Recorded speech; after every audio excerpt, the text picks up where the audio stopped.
What's up, everybody? Hello. Welcome on a Wednesday night. I want to share something, but I'll give people a minute to come on. I'm actually going to charge this really quickly. And it's like sun setting out right now. Chanelli was at the beach and at dinner, so I'm waiting for her. But this topic came up today because of a request that I got and a call that I got. And I was actually honored to get the call, even though it was such a sad circumstance. But it made me think of something. And it made me remember, like, what do we need to remember? What do we need to think about when we're in our darkest times? Or even if you don't even have to be at your darkest time, right? You could just be in a funk, right? We all have funks. Hi, guys. Hi. We all have funks, right? Sometimes they last for 2 days. Sometimes they last for 3 weeks. Sometimes we have deep depression. Sometimes we're dealing with loss. Sometimes we're dealing with trauma. Sometimes we're dealing with our own crap that we can't get over. But there's, it's a reality that a lot of people in America are suffering from these things. And it leads us to the problems that we have too with obesity and drug addiction, and there's a lot of suffering all around. Thanks for all the love. But there's so much suffering. So when I get this call, I was thinking in my mind, well, how can I help? Because I don't know, like, what would be the answer, right? What's the go-to when you're feeling at your very lowest, right? And you're feeling like you don't want to live anymore. And the truth is that no matter what, when we feel that way, we are disconnected from our truth. We're disconnected from the reality. We feel like there's parts of us that are broken, and they're always going to be broken, and there's nothing that we can do to fix them, right? Like, we're never going to be good enough. We're not going to be educated enough. We're not going to have enough money. We're not going to get the things we want. We're not going to be loved enough. We can't love enough. There's all these feelings that come up. You were so cute with all these hearts. Thank you. I feel loved, right? No, but seriously though, they're almost kind of distracting, but they're cute at the same time. But so anyway, when we are feeling this pain, we feel like it's never going to get better. There's no way that we're going to get these things that we desire, right? There's no hope. Hope is over. When we feel like we're battling with anxiety or stress from work or stress from relationships or stress from families, we're like, well, how is this ever going to end? Hi, Helena. But the truth is that there's a part of us that can never be damaged. And I remember when I first found this out for myself, I was thinking, I'm so damaged. I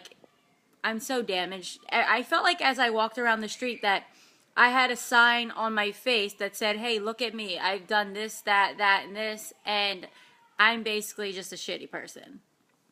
And I felt like when I saw people, they could see right through me. And people that were probably tuned in could, right? But I had that feeling, so I carried it with me everywhere that I went. And it was heavy, and it hurt. And it's like the not good enough, the less than, the undeserving. And how can we ever get what we want and go after our desires and feel happy and raise kids that feel like they're good enough if we feel like that?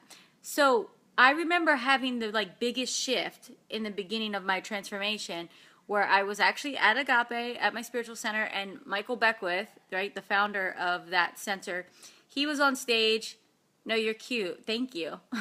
He said, there's a part of us that is always whole, that can never be hurt. It can never be taken away from us. No matter what's ever happened in our past, it does not determine this truth about us. And I didn't quite embody that and understand what that meant. But I remember having a shift like, oh, so there's something within me that I can, if I cultivate this, I can let go of that.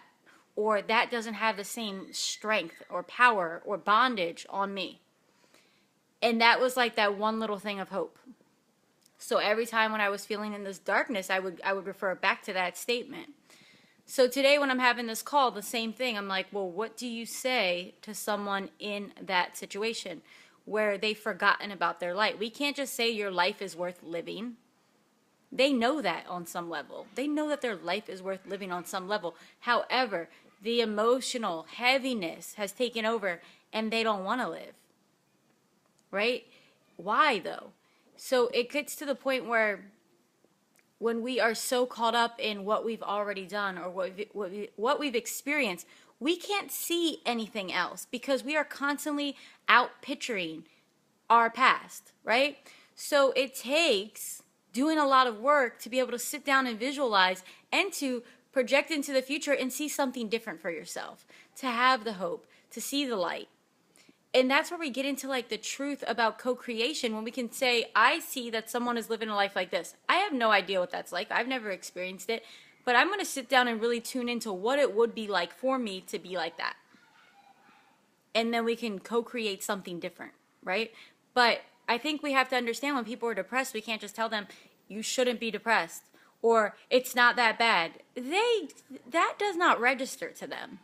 It didn't register to me.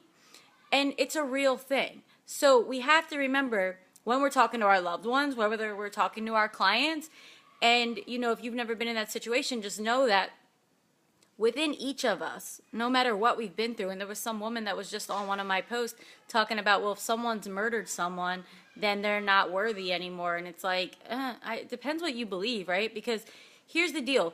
Deep down within us, there is something that is unbreakable. There's something that's unshakable. When we're in tune with that power, we are aligned with our highest self.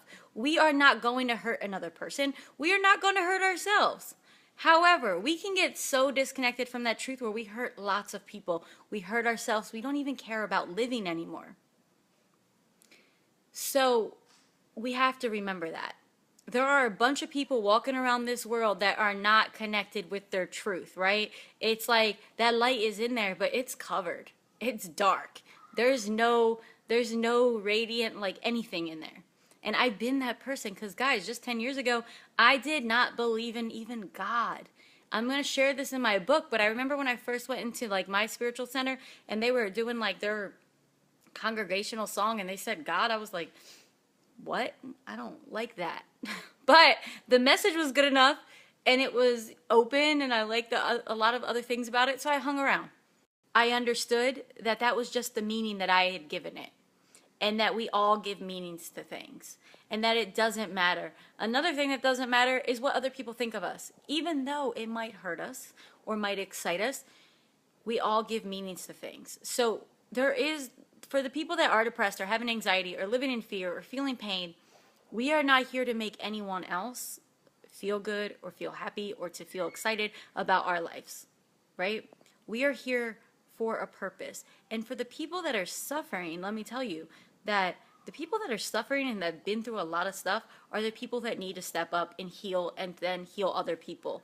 Because like I always say this, guys, the people that should be coaching and healing other people are people that actually feel it, right? Because we know what it's like. And it's just, there's a wide emotional spectrum of life, right? So we need to understand that. And there's a lot of people running around trying to fix things, and we don't have to fix anything. We just have to remember. There's no fixing. There's only remembering. You are spot on. Hi, Tommy. Hi, Dave. You have great energy on the camera. Thank you. This is like something I feel passionate about, though, because I have been in the situation where I just thought that life wasn't worth living. I also have been in the situation where I felt like I was never going to be nothing. I also have been in the situation where I just felt like, what's the point? And now I see where I am the person that's getting the calls to help people like that, and it just feels like such a privilege, because really that's what we are here to do. To lift people up, to remind them of their truth, even when they forget it. And a lot of times, we get in our mind, we get egotistical, we are in a competitive mode, we are in a, I don't care about this, we worry about money, and the truth is that like there's something much more important than that. And that we are really walking around on this planet battling with each other's pain.